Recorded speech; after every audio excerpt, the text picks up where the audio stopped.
Part 1, First Contact. Professor Zalax adjusted his facial membranes, bioluminescent spots flickering with a mixture of resignation and amusement as he initiated the recording for his personal logs. The events of the past year demanded documentation, if only to serve as a warning, or perhaps inspiration, for future generations. Recording Session 47B, Professor Zalax speaking. Let me be absolutely clear. Accepting those human cadets into the Galactic Defense Academy was simultaneously the biggest mistake of my 300-year career and, somehow, the most brilliant decision we ever made. The memory still made his secondary nervous system twitch. As senior training director at the galaxy's most prestigious military academy, he had built his reputation on maintaining impossibly high standards. Their facility on Centaur Prime stood as the pinnacle of excellence, producing the finest officers in known space. The Galactic Council insisted we integrate species from all newly discovered civilizations, he continued, his spots darkening. But humans? Those reckless Deathworlders from Sol 3? The very suggestion seemed like a cruel joke. He paused the recording, moving to the window of his office. Outside, the binary suns of Centaur Prime painted the crystalline spires of the Academy in shades of amber and violet. In the training grounds below, a new batch of cadets struggled through their gravity adaptation exercises. Among them, the three humans moved with an ease that still unsettled him. Computer, resume recording. Our training program was designed for the most gifted minds in the galaxy, a rigorous 10-year curriculum that pushed even our brightest students to their absolute limits. The program consists of 5 major phases: theoretical quantum physics, advanced xenobiology, tactical simulations, psychic resistance training, and finally, practical combat exercises in varying gravity conditions. He watched as Mason Drake, the tall redhead, helped a struggling Arcturian cadet adjust their gravity compensator. The humans' movements were smooth, efficient, despite the crushing 2.3 standard gravity. Most species require at least 2 years to complete even the basic theoretical framework. The record for fastest completion was held by Commander Brightspire of the Luminari, 7 years, 3 months. We had designed every aspect of the curriculum to be theoretically possible but practically insurmountable without years of dedicated study. Nova Chen was in the combat arena now, her dark hair tied back as she faced off against a Valerian warrior twice her size. Her movements were like liquid mercury, turning the alien's superior strength against them. The quantum physics alone requires understanding 15 dimensions simultaneously. The combat training takes place in gravity fields ranging from 0.1 to 12 standard units. The psychic resistance courses literally reshape neural pathways. Rex Thompson sat cross-legged in the meditation garden, apparently napping, while his classmates struggled through their psychic exercises. But Zalax knew better. The human's mind was actively engaging with the seventh-dimensional thought constructs, treating them like what he called puzzle games. When the human ambassadors requested we accept 3 of their cadets, Mason Drake, Nova Chen, and Rex Thompson, I actually laughed out loud in the council chamber. His spots flickered with embarrassment. Do you have any idea how many cultural taboos that violated? But I couldn't help it. The very idea seemed preposterous. He watched as the 3 humans gathered for their afternoon break, sharing what they called coffee from their personal synthesizer. Their laughter echoed across the grounds, drawing curious looks from other species. Computer, add personal note, still debating whether to include the next part in the official record. The council might not appreciate. No, it needs to be documented. Resume primary recording. What none of us realized, what none of us could have possibly predicted, was that those 3 humans would not only survive our program, they would completely break it. And in doing so, they would teach us more about the true nature of learning, adaptation, and the impossible than we had discovered in 10,000 years of galactic civilization. The humans had finished their break now, heading toward the quantum mechanics lab. Thompson was already grinning, probably having thought of another shortcut that would give their theoretical physics instructor a headache. But I'm getting ahead of myself. Let me start at the beginning, the day they first arrived. When the human cadets stepped off their transport ship, the entire welcoming committee fell silent. Not out of respect, mind you, but pure, unfiltered shock. He remembered that day with perfect clarity. Among their hundreds of gathered faculty members, representing 42 different species, you could have heard a quantum particle drop. Mason Drake led the group, tall even by human standards, with what they call red hair that seemed to catch fire under our binary suns. Behind him, Nova Chen moved with a grace that seemed to defy our higher gravity, her dark eyes scanning everything with unsettling intensity. Rex Thompson brought up the rear, already grinning like he knew some cosmic joke the rest of us hadn't heard yet. Zalax's spots pulsed with amusement as he watched the current scene below. The humans were teaching their alien classmates something they called basketball, modified for variable gravity conditions. Somehow, they'd turned even that into a practical exercise in quantum trajectory calculation. What do humans say? Ah yes, hindsight is 20/20ths. We should have known something was wrong when they didn't even break a sweat in our 2.3 standard gravity. Most new arrivals can barely stand. He moved back to his desk, preparing to document the next phase of events. The humans' first day of classes had been memorable, to say the least. Computer, pause recording. Personal note, still can't believe I'm using human idioms. Their language is infuriatingly catchy. The scene outside had devolved into what the humans called a pickup game, with species of all different morphologies attempting to get a ball through a hoop while calculating quantum probability fields. Somehow, it was working better than their traditional teaching methods. Resume recording. The first sign of trouble came during the standard orientation briefing. I was explaining our century-old assessment protocols when Thompson raised his hand with that same insufferable grin. Yes, Cadet Thompson. I had asked, my spots involuntarily flickering with annoyance. So these tests, he said, lounging in a chair designed to be uncomfortable, they're basically just advanced versions of human video games. At the time, Zalax had been offended. Now, looking back, he realized that Thompson's observation had been the first crack in their understanding of human potential. The cadets didn't see impossible challenges, they saw puzzles to be solved, games to be won, rules to be bent but not broken. Computer, end recording segment 1. Mark for continuation, the first week of classes. I believe the council needs to understand exactly how 3 humans managed to turn our most advanced training protocols into what they called speed runs. Outside, the game had drawn quite a crowd. Species that normally avoided physical contact were working together, calling out probability calculations between passes. The humans had taken their most sacred training principles and turned them into fun. And somehow, impossibly, it was working better than anything they'd tried in centuries.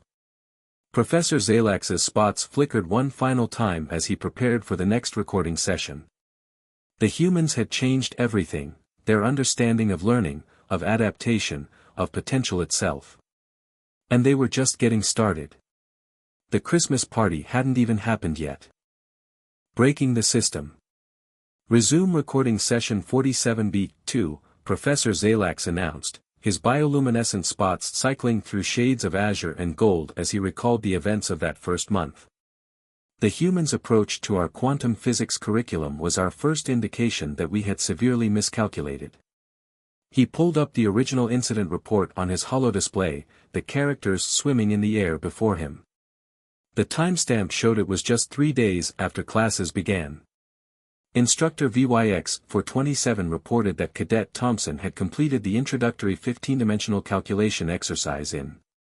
Zalax's spots flickered with remembered disbelief, 17 minutes. When questioned about his methodology, the human replied, and I quote, "Oh, I just treated each dimension like a separate game level and speedran it." The professor moved to his favorite observation spot by the window, watching the current batch of students in the quantum visualization chamber below. The 3 humans were there now, leading an unauthorized study group that had somehow produced better results than 2 centuries of traditional teaching methods. What we fail to understand, what we're still struggling to comprehend, is that humans don't approach problems sequentially.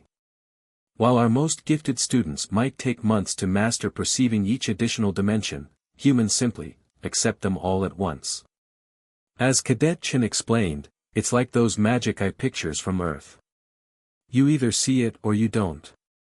He paused the recording, watching as Nova Chen demonstrated something to a group of Arcturian and Valerian cadets.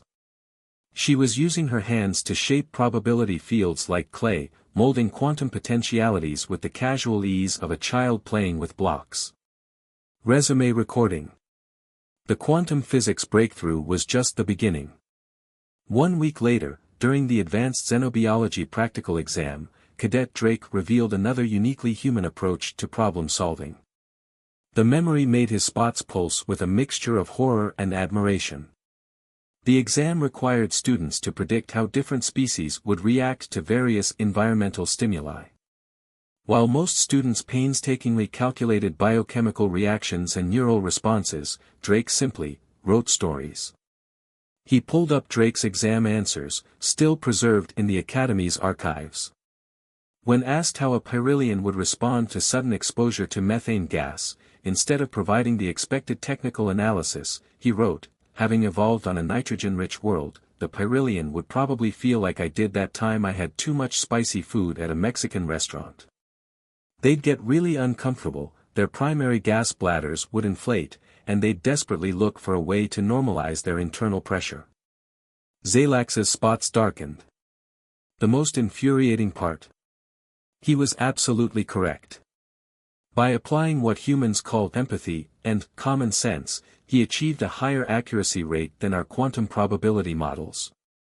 Below, Mason Drake was now helping a struggling Pyrillian student understand their own species' biochemistry through what he called relatable analogies. The improvement in the student's performance was undeniable. But it was Cadet Thompson who truly demonstrated the human's talent for turning our most sacred training protocols upside down. During the first psychic resistance training session, Zalax had to pause again, his spots flickering rapidly as he suppressed what humans would call laughter. Thompson approached the neural reconfiguration chamber, a device designed to systematically reconstruct thought patterns over months of careful conditioning, and asked if he could try something. In the training hall below, Thompson was currently leading what he called a mindfulness gaming session, teaching other species to resist psychic intrusion by treating their thoughts like puzzle pieces in something called Tetris. What happened next has become something of a legend at the Academy. Instead of allowing the chamber to gradually reshape his neural pathways, Thompson treated the entire process like something called speedrunning portal. He described complex psychic defenses as gaming strats and proceeded to, I believe the human term is sequence break, the entire training program. Zalax moved to his desk, bringing up the official training logs. In 6 hours, Thompson achieved what typically takes our students 2 years. When asked to explain his methodology, he simply shrugged and said, the neural pathways are basically just like glitch hunting in games. You find the shortcuts, exploit the mechanics, and boom, you're done. The professor's spots pulsed with a new color, one that had no name in any galactic language but which humans might call proud exasperation. But it was their approach to combat training that truly demonstrated why humans are classified as Deathworlders. Nova Chen's first session in the variable gravity arena became required viewing for all faculty members. He queued up the recording, watching it again despite having memorized every moment. Chen stood in the center of the arena as the gravity shifted randomly between 0.1 and 12 standard units. Most species required years to adapt to such conditions. Chen started dancing. She called it parkour ballet and proceeded to demonstrate how humans can instinctively adjust to changing gravitational conditions by treating them as entertainment. She turned our most grueling combat assessment into what she called a TikTok challenge. The recording showed Chen flowing through the gravity fields like water, each movement precisely calculated yet appearing completely spontaneous. Within weeks, she was teaching other species her techniques, breaking down complex gravitational physics into what she called sick moves. The humans' influence spread far beyond their individual achievements. They began organizing unofficial study groups, creating what they called game mods for our training simulations, and introducing concepts like speedrunning leaderboards to encourage competition. Zalax watched as the current study session below transformed into something the humans called a dance battle in variable gravity. Somehow, students were learning more about gravitational physics through these impromptu competitions than they had in years of formal study. But perhaps most disturbing, and impressive, was their ability to work together. While Drake approached problems through storytelling and empathy, Chen through movement and adaptation, and Thompson through gaming and exploitation, they combined their methods in ways that computer, display current student performance metrics. The holographic charts materialized, showing an unprecedented spike in overall student achievement across all species. The humans didn't just break our system, they rebuilt it into something better. They turned our impossible standards into what they called achievement hunting, transforming the most grueling academic program in the galaxy into fun. Below, the study session had evolved into what the humans called a multidimensional dance-off.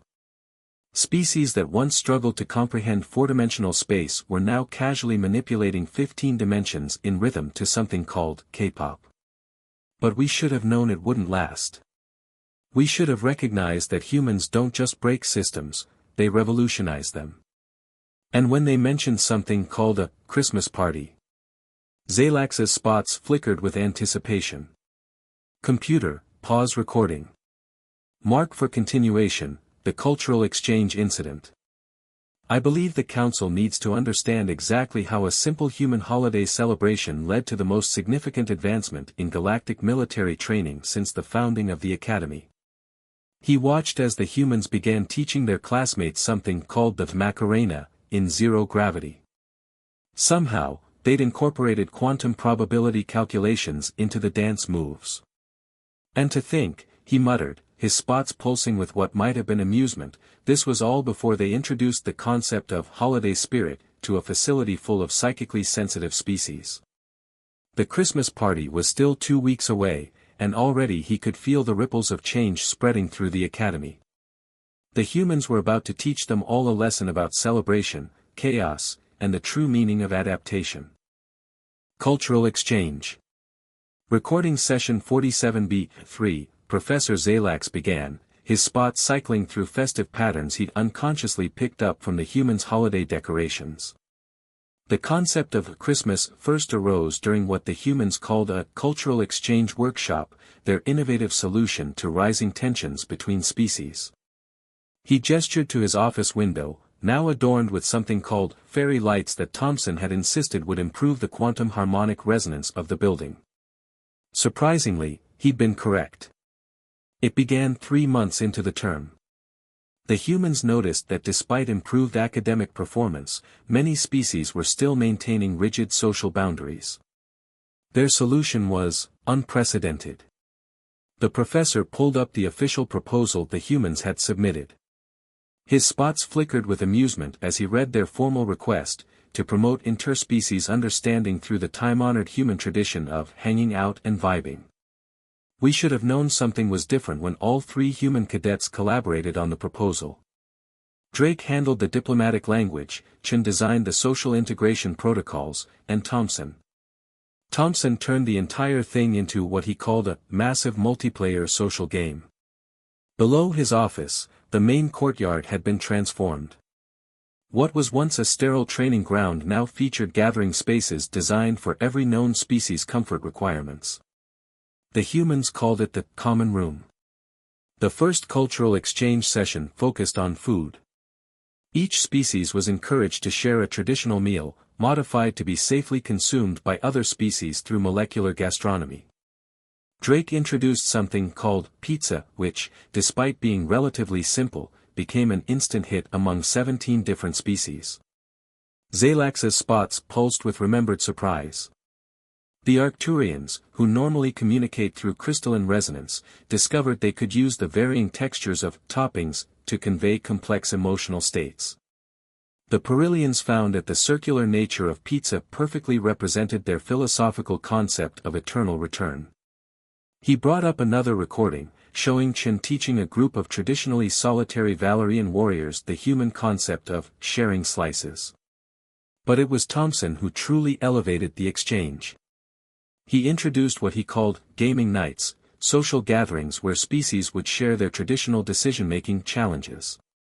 The quantum strategy games of the Luminari became what he called space chess. The Arcturian crystal harmonics turned into musical chairs in 4 dimensions. The professor's spots rippled with what humans would recognize as fondness. Within weeks, the Academy's rigid social structure had evolved. Species that once barely acknowledged each other were now engaging in what the humans called friendly trash talk during multidimensional gaming tournaments. Below, a group of cadets from 12 different species was engaged in something called karaoke night, their various forms of vocalization combining into an improbable harmony. Then came the announcement about Christmas. The humans explained it as a traditional Earth celebration of community, generosity, and hope. What they failed to mention was the impact it would have on a facility full of psychically sensitive species. Zalax moved to examine a small decorated tree on his desk, mini Christmas tree Chen had given him. The concept of holiday spirit proved to be more than just a human phrase. As the humans began preparing for their celebration, we recorded unprecedented levels of psychic resonance throughout the Academy. He pulled up the energy readings from the past week. The humans' genuine excitement and joy created a sort of emotional quantum entanglement.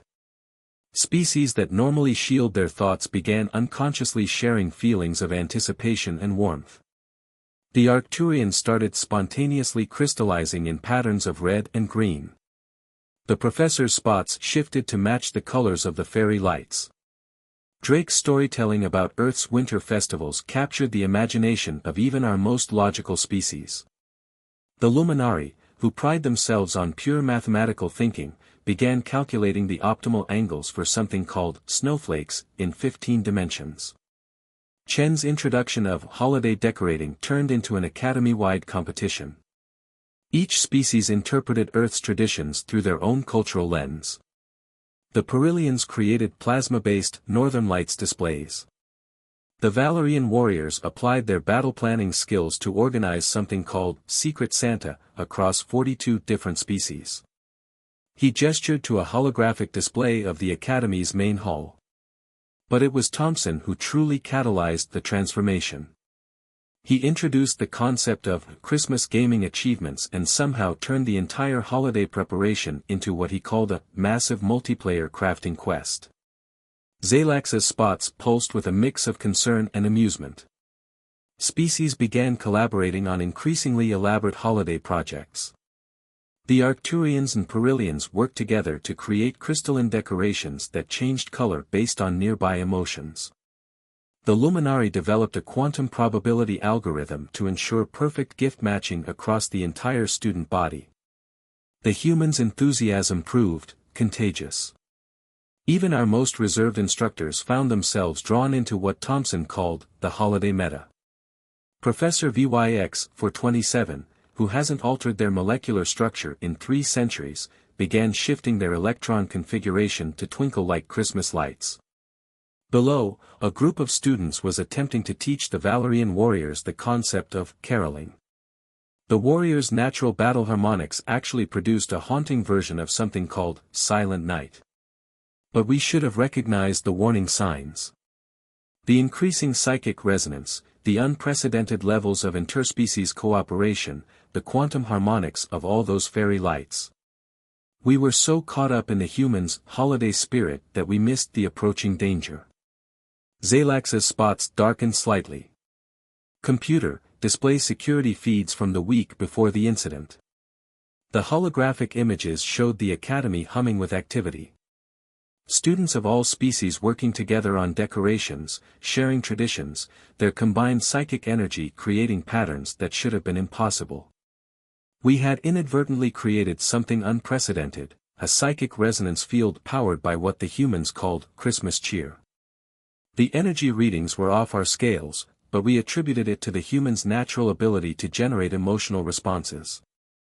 He zoomed in on one particular image, the 3 human cadets standing in the main hall, surrounded by their alien classmates, all working together to set up something called a Christmas tree. We should have known that such a powerful psychic beacon would attract attention. We should have realized that not everything in the galaxy celebrates peace and goodwill. But we were all too busy learning the lyrics to Jingle Bells in 47 different languages.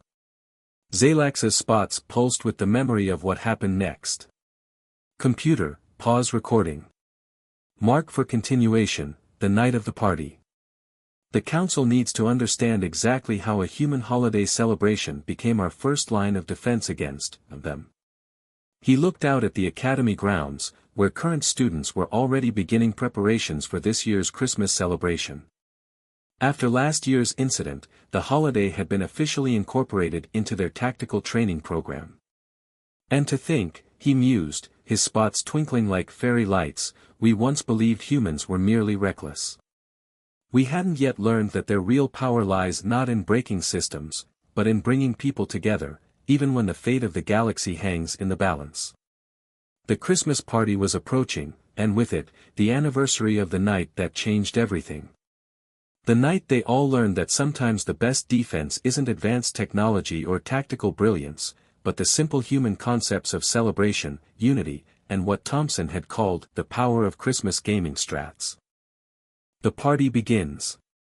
Recording session 47 beat 4, Professor Zalax began, his spots pulsing with the memory of that fateful night. The Christmas party began at 1900 hours, Centaur Prime Standard Time. The main hall had been transformed into what the humans called a winter wonderland, though none of us truly understood the reference until later. He brought up the security footage from that evening, watching as hundreds of cadets from dozens of species filtered into the decorated space.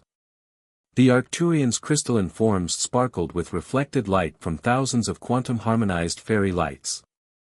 Pyrillian plasma constructs danced through the air, creating auroras that mimicked something called snow.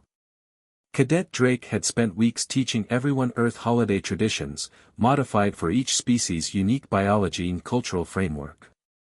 The Valerian warriors had taken particular interest in something called ugly Christmas sweaters, interpreting them as ceremonial battle armor.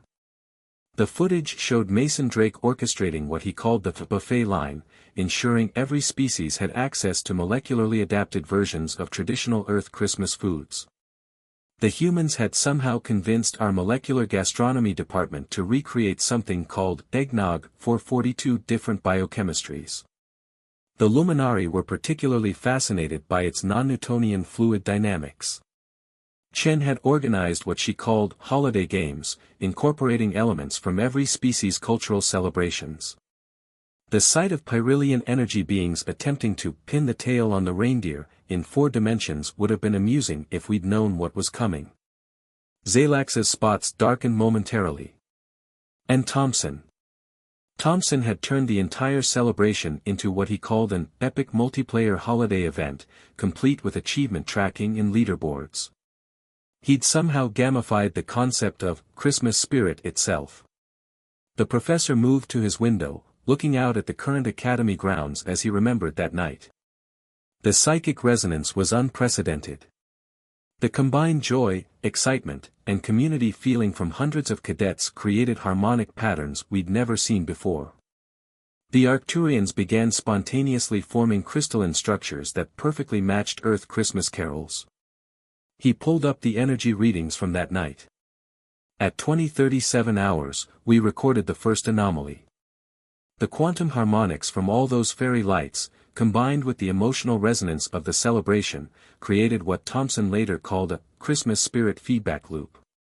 The energy signatures were literally visible from orbit. The footage showed the party in full swing. Valerian warriors were teaching human cadets their traditional battle carols, while Luminari mathematicians calculated the perfect trajectory for something called a mistletoe hover drone. At 2142 hours, Cadet Chen was leading an interspecies dance competition she called the Nutcracker Battle Royale. The Pyrillians had created plasma-construct snowflakes that responded to the dancers' movements. Even our most stoic instructors had been drawn into the celebration. Zalax's spots pulsed with the tension of remembered anticipation. That's when Thompson noticed something odd about the quantum probability fields surrounding the Academy. He was using them to calculate optimal present distribution strategies, what he called speedrunning Santa, when he detected the anomaly. The security footage shifted to the Academy's outer perimeter. At first, we thought it was just an effect of the unusual energy readings from the party. The dimensional barriers around Centaur Prime had never encountered anything quite like concentrated Christmas spirit before. But Thompson recognized the pattern from his gaming experience. Those look like player 2 joining the server, Thompson had said, his usual grin replaced with focused concentration. And they're definitely not here for the party. The professor brought up the sensor logs from that moment. We detected the first breach at 2,203 hours. The outer dimensional barriers began showing signs of systematic probing, something was looking for weaknesses in our defenses. Something drawn by the unprecedented psychic beacon we'd created. Chen was the first to react. She immediately recognized the attack patterns from her combat training. They're testing our response times, she said, already moving to organize the cadets. This is a prep for a speed run, and not the fun kind. The footage showed Nova Chen quickly transforming the dance competition into battle formations, using the choreographed movements they'd been practicing all night as a framework for tactical positioning. Drake's empathic abilities, what humans call reading the room, proved invaluable. He immediately understood that our attackers were drawn not just by the energy signatures, but by the emotional resonance itself. They're emotional vampires, he explained, using one of their Earth references. They feed on feelings, and we just rang the dinner bell. Zalax's spots flickered rapidly as he remembered the next moments. The human's response was unprecedented. Instead of falling into panic or standard military protocols, they treated the entire situation like what Thompson called a bonus level. The security footage showed Thompson rapidly reprogramming the quantum decoration networks. He turned our fairy lights into an early warning system, using their quantum harmonics to track dimensional disturbances. It's just like setting up proximity alarms in Minecraft, he said, though none of us understood the reference at the time. Chen adapted her dance battle formations into genuine combat strategies, using the practiced movements from their holiday games to coordinate species that had never fought together before. The Valorians and Arcturians, who had been competing in carol singing, found their combined harmonics could disrupt the attackers' dimensional approaches. Drake was shown moving through the gathered cadets, his natural leadership abilities amplified by weeks of cultural exchange. He used their shared holiday experiences to bridge tactical gaps between species. Remember how we all worked together to decorate the tree, he called out. This is just like that, but with more explosions. At 2,217 hours, we detected the first direct breach attempt.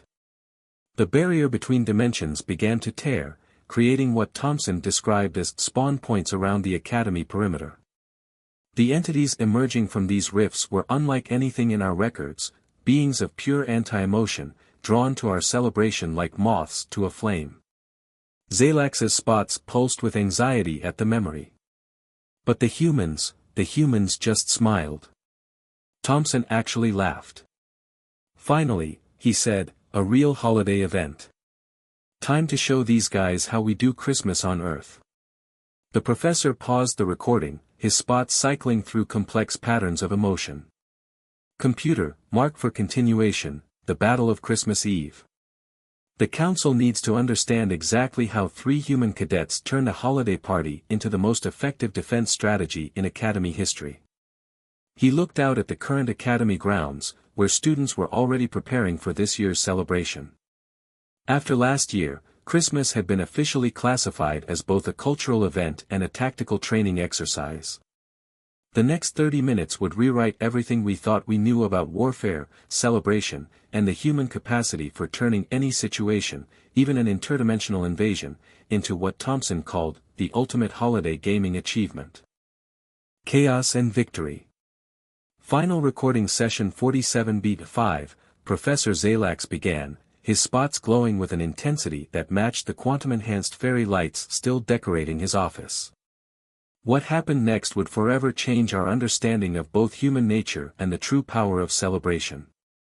He brought up the security footage from that crucial moment, timestamp 2220 hours. The dimensional rifts had fully formed around the Academy perimeter, disgorging entities that defied conventional physics, beings of anti-emotion, drawn to the concentrated Christmas spirit like predators to prey. The humans' response was pure chaos. But it was calculated chaos. Weaponized joy. They didn't just fight back, they celebrated harder. The footage showed Thompson at the Quantum Control Center, his fingers dancing across holographic interfaces. Cadet Thompson reprogrammed our defensive systems in real time, treating the entire battle like what he called a boss fight. He turned our decorative light displays into a tactical grid, using their quantum harmonics to disrupt the entity's dimensional phasing. "It's just like that old Earth game Missile Command," he shouted, except with Christmas lights and way more dimensions. Zalax's spots pulsed with remembered amazement. Chen's dance battle formations proved devastatingly effective. She had spent weeks teaching different species to move in harmony. Now those same movements created interference patterns that trapped and dispersed the anti-emotional entities. The footage showed Nova Chen leading a synchronized battle dance, 42 species moving as one. The Valerian battle carols combined with Arcturian crystal harmonics created sonic weapons of unprecedented power. The Perilian's plasma construct snowflakes became autonomous defense drones. Even the quantum probability mistletoe turned out to have tactical applications. But it was Drake who truly understood what we were fighting. They're not just attacking our defenses, he realized. They're trying to drain our holiday spirit. So let's give them more than they can handle. Professor Zalax moved to his window, watching the current year's preparations as he remembered that night. Mason Drake organized what he called Operation Santa's Workshop. While Thompson and Chen handled the tactical defense, Drake turned the entire celebration into a weapon of mass jubilation. The security footage showed Drake coordinating the counteroffensive. He had the Luminari calculating the exact probability curves of holiday cheer. The Arcturians transformed their crystalline forms into what they called Christmas light shows. Every species contributed their own cultural celebrations, amplifying the emotional resonance to unprecedented levels. The entities couldn't handle it. They had expected to feed on our emotions, to drain our celebration. Instead, they encountered something they couldn't comprehend: 42 species from across the galaxy, united in what Thompson called the ultimate Christmas gaming achievement. Zalax's spots flickered with pride. At 2245 hours, we recorded the first entity retreat. They literally couldn't process the combined emotional output of our celebration. The humans had turned our greatest vulnerability into our strongest defense.